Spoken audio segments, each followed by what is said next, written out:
Well, good morning, good afternoon and good evening wherever you're listening around the world. A very warm welcome from London in the UK.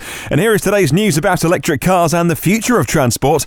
My name is Martin Lee. This is your EV News Daily for Wednesday, the 21st of March, 2018. And coming up on the show today, we'll talk about whether you'll be going EV for Earth Hour, whether electric cars are the next big thing, according to a big green investor, and when exactly did the EV revolution start. But first up, let's whip through some news headlines in brief. We'll just do a couple of lines on each of these. First of all, the Tesla semi-truck prototypes are continuing their real-world tour of the United States.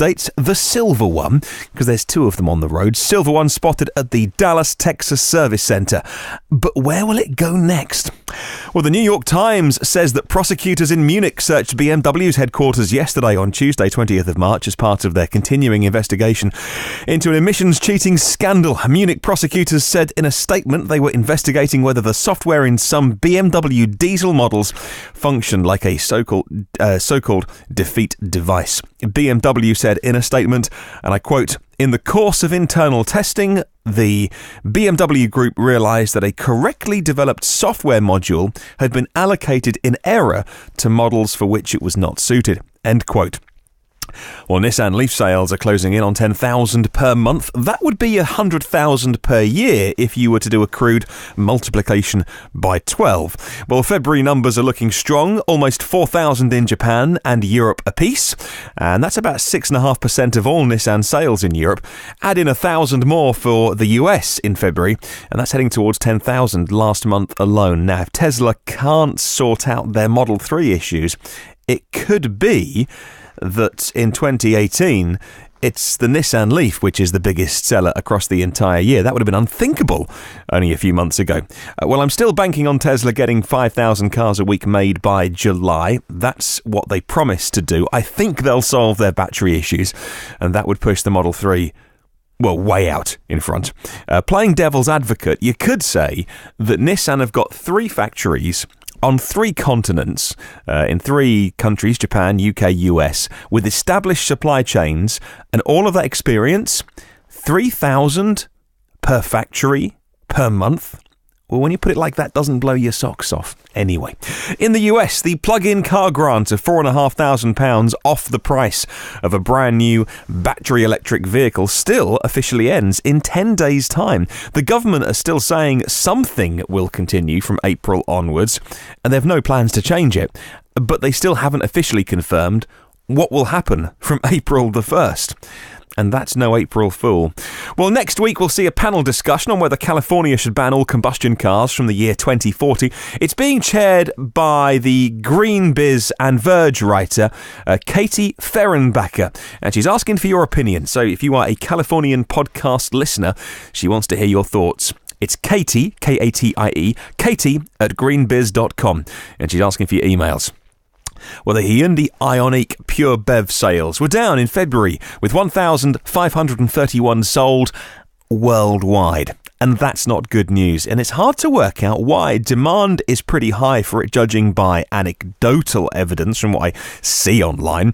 They could be just building up slowly and getting it right, baby steps and all that. Or maybe they're deliberately holding back because they know that the new longer range IONIQ BEV is coming before the end of this year in 2018, and they just don't want to flood the market and quell all of that demand and then release a better car.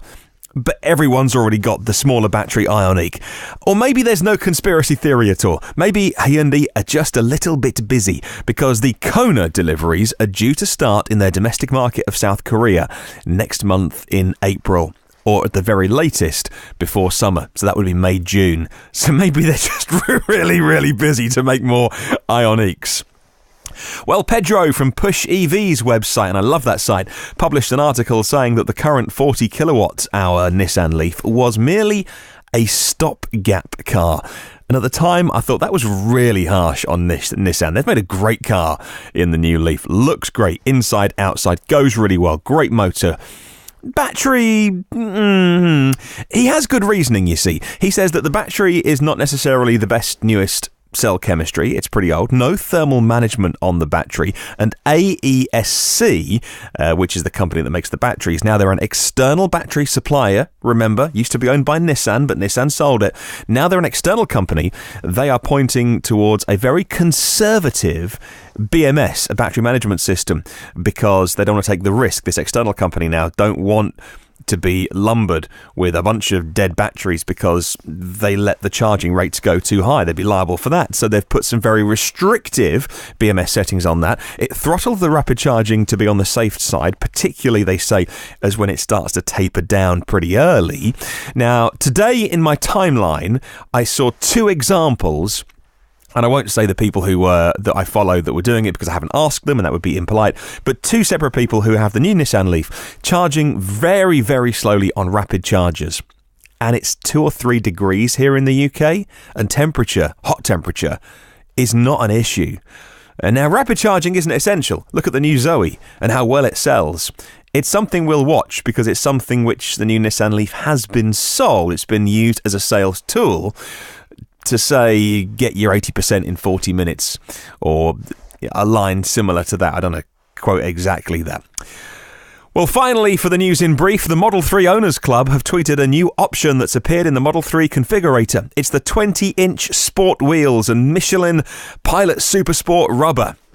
When I first read it, I thought it was a $400 optional extra, and I thought that's pretty good. You know what, Tesla are taking this one on the chin, maybe just even passing on the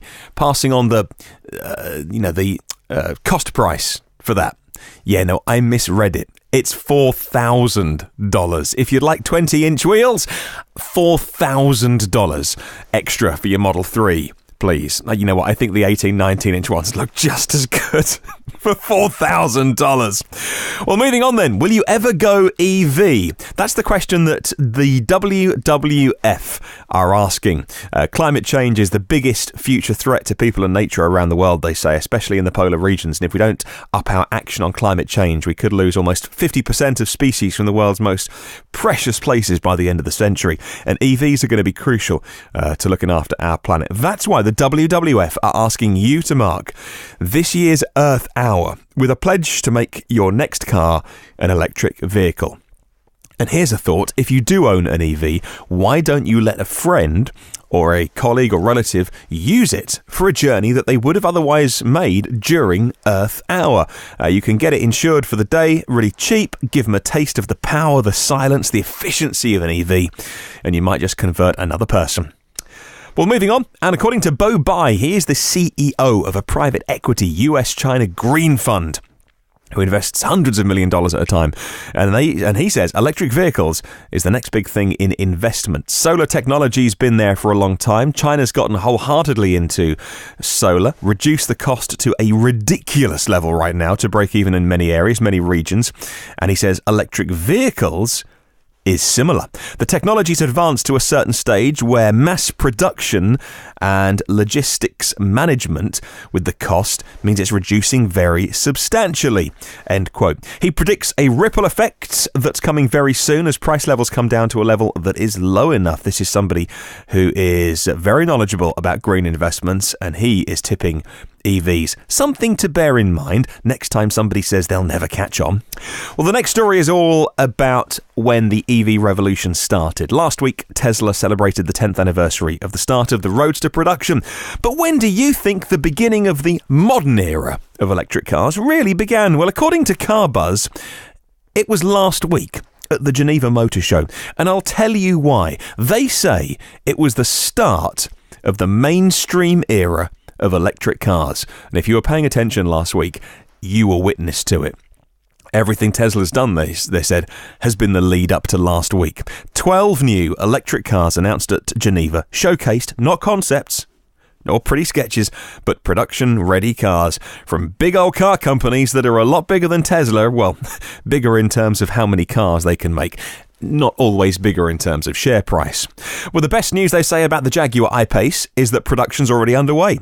It started, models are going to be shipped around the world. North America's first on the list, along with Europe as well, and Asia. Not going to have to wait in certain parts of the world to get hold of it. The Audi e-tron, they say, is only a few months away from production, and again, worldwide supply of that. Or, I'm not sure what I meant to call it. I keep calling it the Audi e-tron because that's what everyone's been calling it, because it's been the only e-tron. And then over the last few days, it looks like there's more e-trons coming. That might be the sub-name that they use for all of their EVs. So the last couple of days I've seen the new model called the e-tron Quattro SUV. So we'll call it that for now. But I must stop calling it just e-tron. Honda have confirmed the Urban EV is going to be a lot like the concept that we saw. Those suicide doors, they say, they're going to stay. My favourite, by the way, the Hyundai Kona, was showed off with its 64.5 kilowatt hour battery, LG Chem cells, thermal management, rapid charging is going to be off the scale. And we heard that from July, the first 2,500 of them heading to Europe, pretty much Norway, by the way, first of all, because Norway is such a big market. So that and a load more EVs, Carbuzz say, that's why last week was the start of the modern era of electric cars. They also named, by the way, the VW Vizion, with all the Zs, as also one of the cars, but I disagree with that because it's not going to go into production. It's not coming soon. It didn't have an interior. It was their VW's idea of what a future could look like driving, which is basically 4 very lovely seats that you could find in the IKEA catalogue and some very thick shag pile carpet. I don't think it's the future of motoring. There's no steering wheel. Not by 2022. Anyway, maybe one day, but not in the next 4 years. The carpet was nicer than my bedroom, by the way.